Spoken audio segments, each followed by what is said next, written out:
In today's video, we'll reflect on symmetry.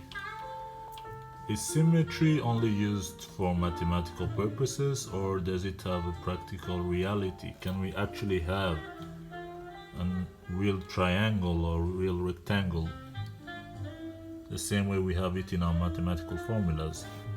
So let's test this theory. Let's test this theory. Let's see if these two sides of this triangle are actually the same. As you get closer, you can see that in reality the answer is a bit not what we want to see.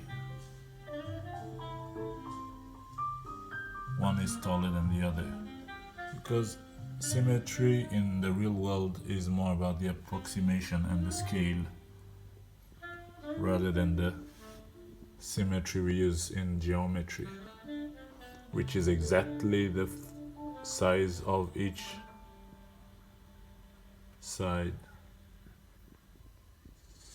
There you go. So when you think a square is a square, or your TV is a rectangular TV, if you measure it in centimeters, yes. If you measure it in picometers, I don't think so. A square becomes something that does not fit our modeling. We want reality to be perfect, but nature is not perfect. Perfection does not exist in nature, and squares can't exist where there is no perfection.